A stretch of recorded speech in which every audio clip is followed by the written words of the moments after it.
Right. Okay. Welcome everybody. My name is Chandan.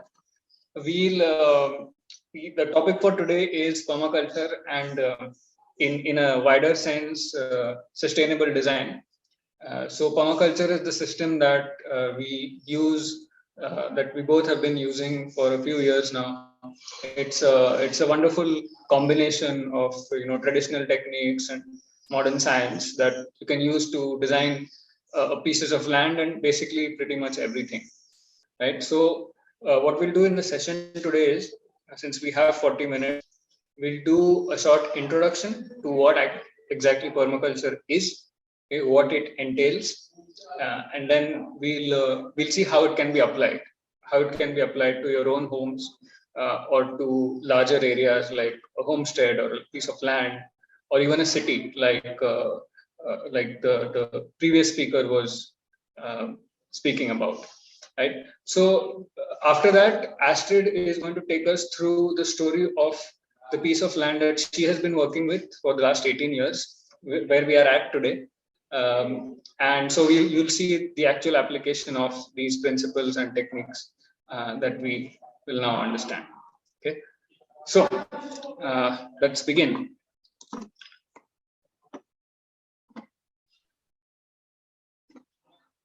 Okay, so I'd like to start with a question.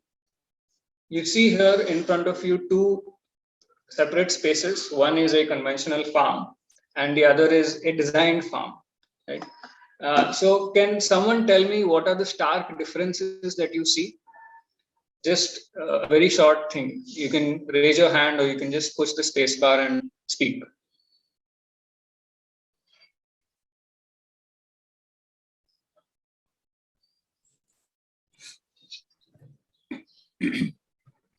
Anyone? Well, straight away, can I just put in some points? Rashida here. Please do. Yeah, straight away, looking at this conventional farm, one sees like a monoculture, right? And the other part, of course, you have like gardens and you have the pond and you have, everything like makes this like an ecosystem. So very stark difference. Yeah. Right. Right. Thank you, Rashida. And Ruchita has also said it's like a mono. You have a consciously designed space, how it can look. This is obviously an illustration, a plan view. But what are the differences? We'll see a few of them. Okay. So in a normal farm, in most of the farms that our food and other needs come from today, you have a monoculture or a single crop that is grown. And on a designed farm, on a permaculture setup, you always have a diversity of not only plants, not only different kinds of crops and foods, some creepers, some trees, some grasses, but also animals. So we are, like someone said, trying to create something that is more like an ecosystem. And so the diversity is not just there; it's also placed very thoughtfully. So if in the illustration you can see that beside the house you have the gardens over here, and then on the south side you have a lot of trees lower down to your left, right? So they block wind and harsh sun. So it's all placed to give the maximum benefit next to each other, right? And then there's no straight lines, obviously. I was expecting that to be the first answer. Usually we plant crops and we plant trees in straight lines, but nature works in patterns and curves. So we try to take that into consideration and work with that. And obviously, when we do all of these things, what happens is that we get a number of our needs satisfied, not just one food, but a variety of different foods, then the material we need to build our homes, and fuels that we need to cook food. All of these things can, to a certain extent, be harvested and created in this space if we use thoughtful design. Okay. So the system that we are talking about today is called permaculture, which is short for permanent agriculture, or permanent culture.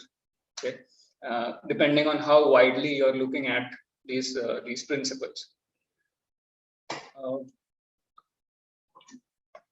So at the core of it, it is a design science. It is I would say it's an ecological design science, because it tries to work with nature, look at how nature does design or creation of spaces, and then mimic that. This word and this system was invented by an Australian man called Bill Mollison and his student David Holmgren in the 1970s. So what Bill has done, what they've done is studied a lot of traditional systems, tribal systems, of how to coexist with nature in a very practical sense. How to build your homes, how to build your farms, so that our needs are also satisfied and nature's needs are also satisfied. And when I say nature, I mean the birds and the bees and the trees and the ecosystems. So in our conventional method of existing, what do? We clear the forest, we cut down all the trees, we create these monocultural farms and monocultural cultures and ways of thinking, which leads to a very temporary kind of existence. We have to jump from one thing to another because we cause depletion of nature. So permaculture, as the name suggests, is about moving towards a more permanent way of living, a more stable way of living, where we are not destroying nature to fulfill our in terms of applications, obviously you can use it to design your piece of land, like a homestead or any other living areas. And the content of permaculture as a design science has a number of techniques, has a number of things that are into it. There's huge books written about it if you want to go in depth. But basically at the core, you have the ethics and principles of design as given by Bill and David. And then there's a host of techniques that are basically taken from different practices across the world, chosen as the best ways to implement this kind of a lifestyle. So here we have on the left side, the side panel, if you see, this is a pathway here, right here, in the native place garden where we are at. You can, as I've given examples, use permaculture to design different systems, from a farm to a food forest to a butterfly garden in your balcony, or to a kitchen garden on your terrace. And the principles themselves can be extrapolated and used to design on a large scale as well. We're talking towns and whole watersheds, cities, and larger areas of land. We just heard from the previous speaker how urbanization and living in cities is giving rise to a lot of these diseases and disorders, social, physiological issues that are being caused. And this is a structural problem. So we can't just solve that by solving one problem at a time. We need a structural design approach so that we don't have to keep solving one problem at a time. And this is where permaculture can be of great use to us. So what is the core of it? 3 ethics, right? Just moral compass guides, if you will. Whatever you do, whatever you design, you think of caring for the earth, think of caring for the people. And then when you're balancing the earth and the people, you do it fairly. Okay. So for example, if you're making a farm, that farm should not be just for you. Okay. Or if you have a forest, that forest should also be for the people who live in the forest. So it can't be just the nature or just the people. You have to be fair in your distribution of those things. These are the 3 ethics. After the ethics, you'll say, okay, how do we actually design those things then? Then we come to the principles. So principles are basically guidelines for implementing techniques. So a technique can be something like composting, right? A technique can be something like installing solar panels on your home or making a small kitchen garden. Okay. So principles, what they are doing are they are telling you what to prioritize. They are telling you how to place these techniques, how when to use which technique. Okay, in order to satisfy your needs, right? So a lot of these principles, if you guys can read here, are taken from age-old practices, and are a lot of it is just common sense. Some of it is science-driven. Okay, for example, you have catch and store energy. Okay, catch and store energy means, like the age-old phrase is there: make hay while the sun shines. Okay, so whenever energy is available from nature, wherever it is available, you take that. If we don't do that, then we keep on trying to find new sources of energy. So first of all, we have to think of harnessing the energy that is already there. Then use and value diversity is another principle. So as a rule, don't go for monocultural plantations. So if you have a monocultural plantation and one pest comes, it's all gone. But if you're growing 10 different things, then you cut your losses. So on and so forth. There's 12 of them. We won't go into all of them now. So they guide how you design a space. Okay. So when we say it is a design science, that means there is a design process. Okay. Without going into too much detail, we will see how it can be simply applied. Okay. So this process that I've put on this slide is basically a very simplified version of what you can do if tomorrow you have a piece of land where you are trying to grow stuff. You're trying to basically satisfy your needs. What do we start with? The first principle of permaculture is observe and interact. Okay, first you observe, then you interact. So you observe the community, what is there, who are the stakeholders, the people, the plants and animals, the climate, all of these are stakeholders. So to satisfy everyone, you have to balance all that. So then all of them will have some needs. And then you will think of how do I satisfy those needs. For example, if the people are there, the people need to eat. So you will think of having a small kitchen garden or a vegetable garden. You will think of having some trees to grow fruits. Okay, you will have some other trees to give firewood, etc., etc. Okay, then birds are stakeholders. So you will grow some trees or make some structures that will attract the birds, and they will support the birds. They will make space available for them to build a nest or food for them to eat.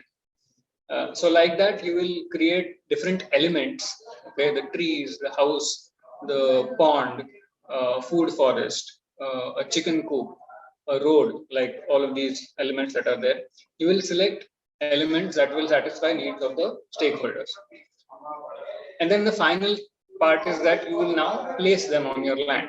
So how do we place them? First of all, you see what kind of land you have. Where is it sloping? Which direction, which place is the sun rising from? So all of these observations of your land will give you clues on where to place what. Then you have something called a functional analysis, which is a fancy way of saying that what is each element giving me, and what is that element going to need. For example, if you have a compost pile, if you're making compost, then that compost pile will need some organic matter to feed it. So where is that going to come from? At the same time, the compost pile is going to give you compost, ready compost. So where are you going to use that? Right? So for that element, you're thinking of what it will need and what it will give. This is the function. What are the functions it gives? Right? So you look at the functions of each element. You look at where I can place them on the site based on how the site is. And then you use that information to place the elements on site. Right? So we have detailed processes of how to do this in the science of permaculture. Right now, I'm just giving you a brief gist of it. So when you use this, all of this, and you create your space, okay, then after a while, you keep getting feedback from the space. Some things work, some things don't work. Okay, and then you apply that self-regulation, and then you work with that. You keep making changes.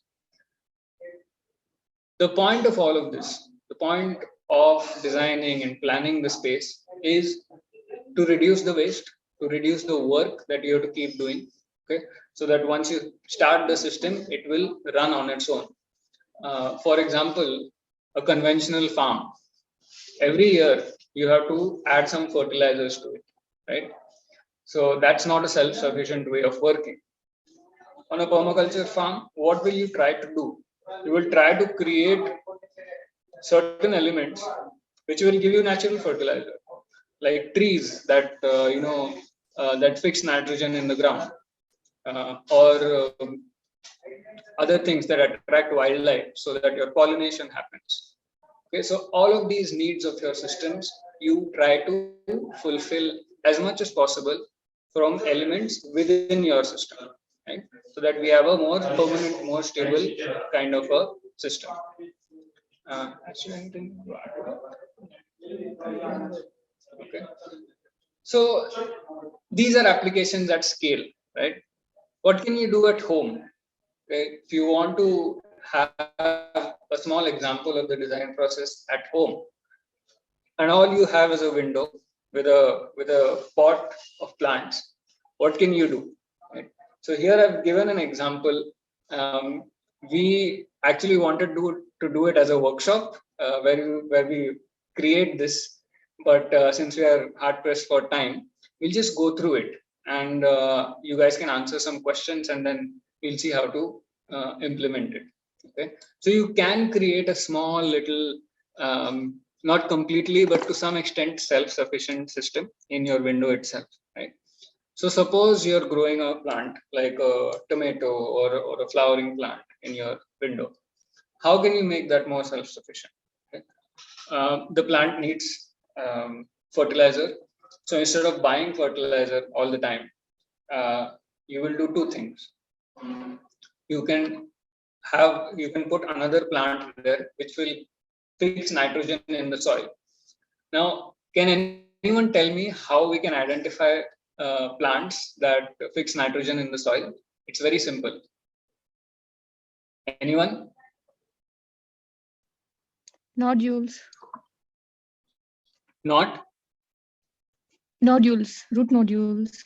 Root nodules, right? So all of these plants have root nodules. But now I can't dig up the soil every time and identify which are they. So an easy way is to go for the legumes. So all the dals and the pulses that we eat, okay? If you look at the seed, it has two parts. You can split the seed, like chana or moong. All of these split into two parts, right? We call them dicotyledon. So all of them will fix nitrogen. They will have those different ways of fixing nitrogen in the soil by forming some symbiosis with bacteria. So even in your kitchen, it's full of nitrogen fixers. Okay, all of your pulses are nitrogen fixers, the ones with the two halves. Right? So whenever you're growing something like a nice fancy plant in your pot, you can use methi, you can use any of your beans, and what they will do is they will keep putting nitrogen in the soil, which can be used by your other plant. Then what do? We're trying to make a ecosystem. So we want to attract some wildlife, such as beneficial insects, birds. Everyone wants to make a bird feeder and a bird nest in their window today. But what is the natural way of doing that? How can you attract the birds or the good insects? Any ideas? Some nectarous flowering plants, fruiting plants. Right? So nectar plants, fruiting plants. In essence, what are you trying to do? You know that the bird has a need for food, right? The insect has a need for nectar. So you create a biological system, which is another principle of permaculture. You create biological systems instead of a artificial system. So to give that food plastic bird feeder, or I can grow a plant which is giving the bird either a fruit, if it's a fruit eating bird, or grain. I can put some grain like a millet, jowar and bajra and all of those things, where the grain eating birds can come. Right. So something like that you can put. You can put flowers. There are several butterfly attracting plants that you can use, so the butterflies will come. Right. And lastly, you have something to deter the pests. Okay. So any idea of what kind of plants can deter pests?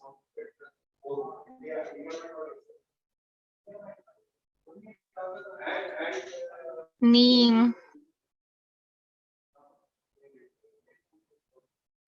Okay. So neem is one example, but obviously I can't have a neem tree in my window. So what we do is we can put strong smelling plants like pudina and garlic. Okay. What it does is that it doesn't directly deter the pest, but because of the smells, because of the different smells, an insect which is guided by the smell to its food source will get a little confused. And this is how nature does pest control. It doesn't have direct pesticides. Okay? It works with diversity. So you can do that. Also, one small hack that you can do is, if you don't disturb your garden very much now, you will have things like spiders come into your garden. And what the spider will do is the same thing that a tiger or a wolf does in a forest. Okay, it is the predator. So if you have a pest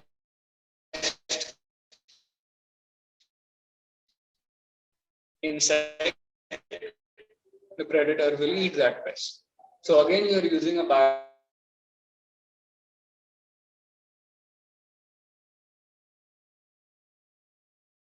implement permaculture.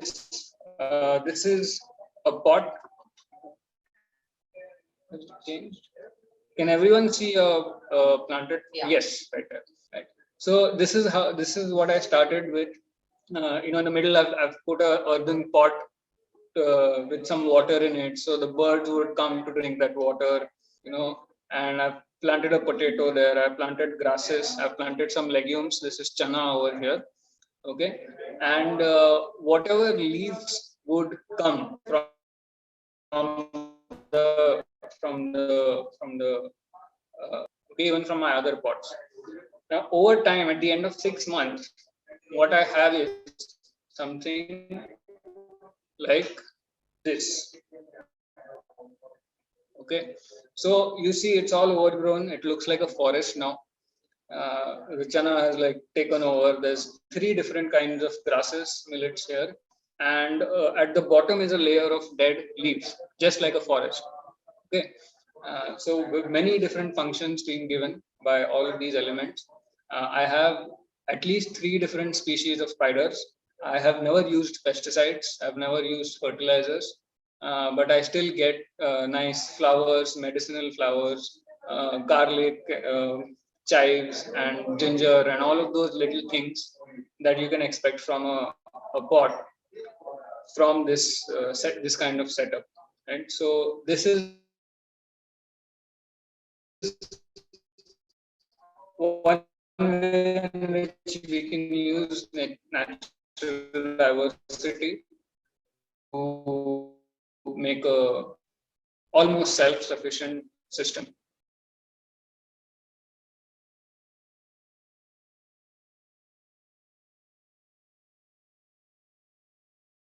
Kill mess around too much. There are more don'ts than do's, and we always want to do a lot. Right. So with that, I conclude the introduction and the small scale application. Astrid is now going to take us through the creation of this whole space, which is like a large 1.5 acre garden that she has been working on for the past 18 years. And it's like a forest now. You guys should come here and see this. right? So to you, Astrid. Yeah, hi everyone. So Just a little short story actually to tell you, in a sense, you've heard a little bit about permaculture and you must be thinking, oh, there's a lot to it, and where does one get started? But essentially my story is to tell you that it's a very simple process and it's inside each one of us.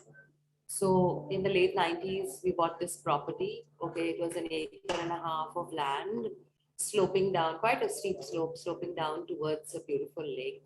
Okay, and I had bought all these books on gardening and very glossy, fancy books, just keep looking through.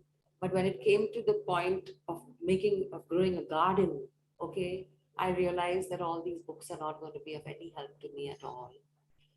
So we built the Native Place guest house in 2002 and we moved in 2003. Before that, when we acquired the land, I noticed that we did not have a single tree there. And I'm a tree person, really. I call myself a tree freak. And so I was really disappointed that we had no native trees growing on the property. But what we realized is that the trees were there, they had been cut. Okay, because the people who sell the property, they take their wood away. It's of value to them. So essentially what we did was we identified the trees on the property. They were little shrubs growing. And we realized that, okay, if we give them space, they're going to grow.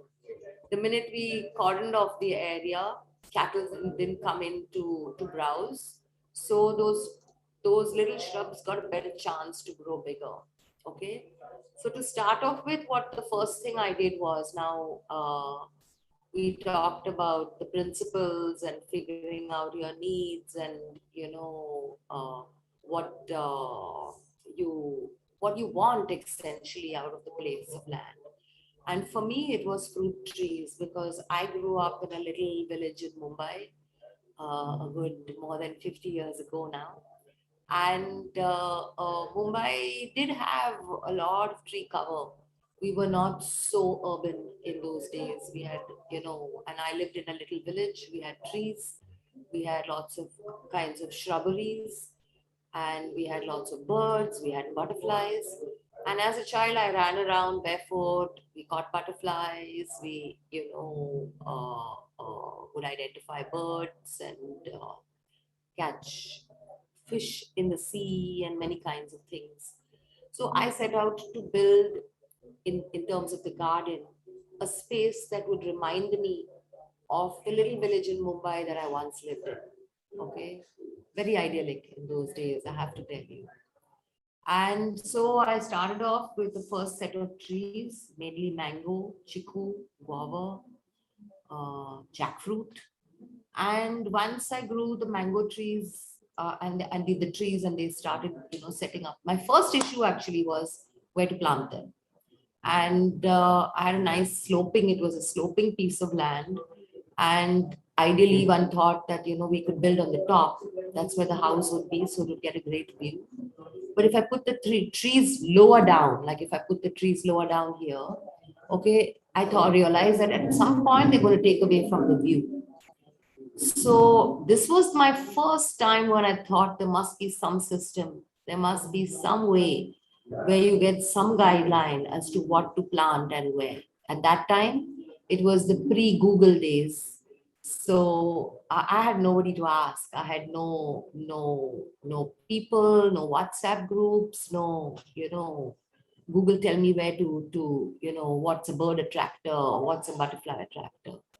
So I went mainly with observation, only to realize many years later on that observation was the first, permaculture principle.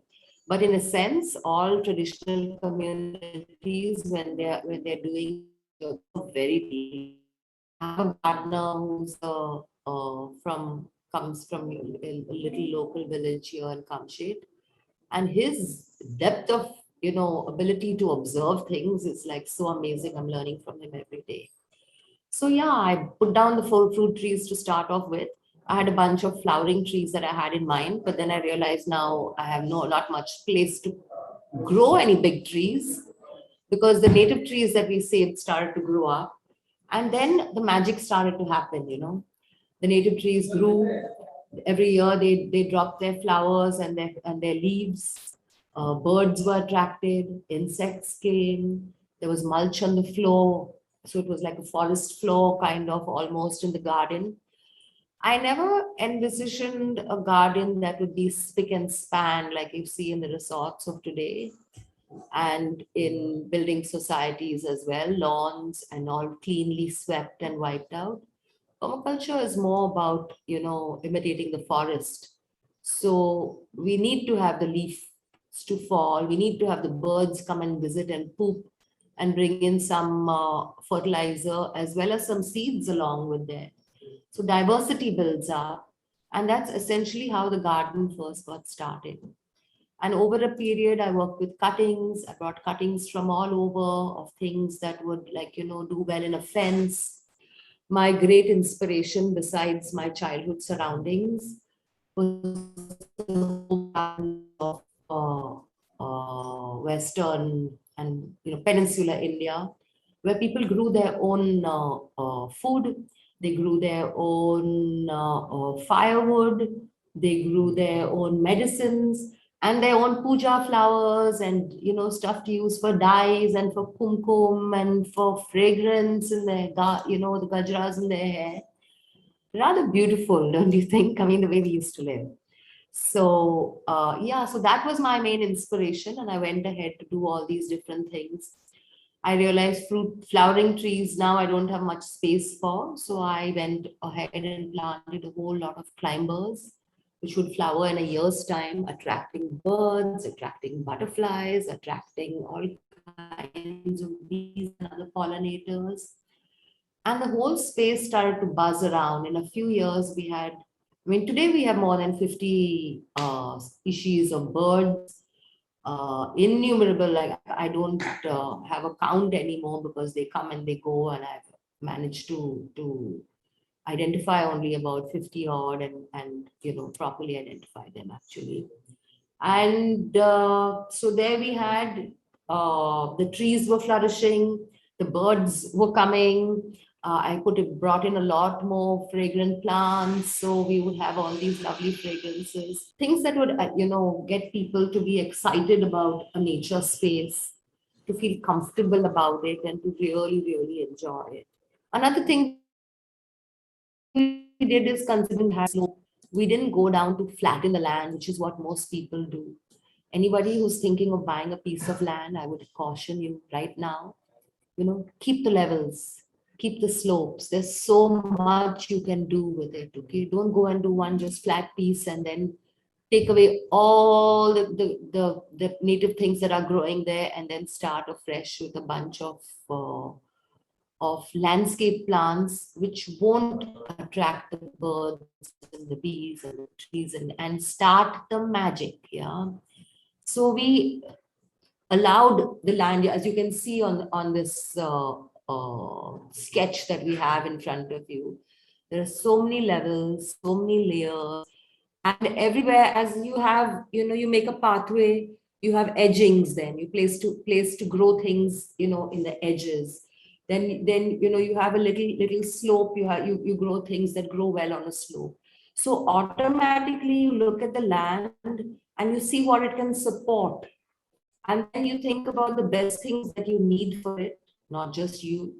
What would attract the birds? What would attract maybe, for me, I run a guest house, so it's important to have for my people coming by from the city looking for some time out in nature to really have a good nature experience.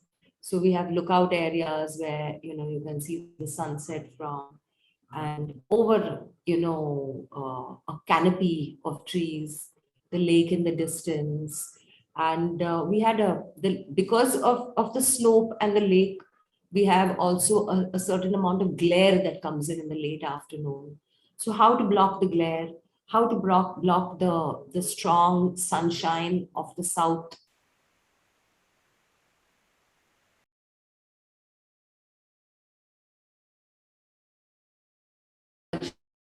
one of the principles is, make the problem your solution. So really, I mean, whatever space you work with, look at what essentially the solutions that are there eventually and how you can work with it. So we run a 2-day permaculture course almost, every 3 months at the Native Place Guest House, Chandan and me. And if you guys are interested to know more, we have one coming up in, you have the dates here, January 22nd and 23rd. We have one coming up every 3 months. So come by and check it out. You get a chance to see this beautiful garden that we have built that I've been crowing about all this time. And I hope it, my story has excited you to, and our talk, to learn more about permaculture, because it's a problem solving method. It gives you, it empowers you. Even whether you have a piece of land, whether you have a building society, whether you have a small balcony, whether you have one pot, but it will change the way you think and the way,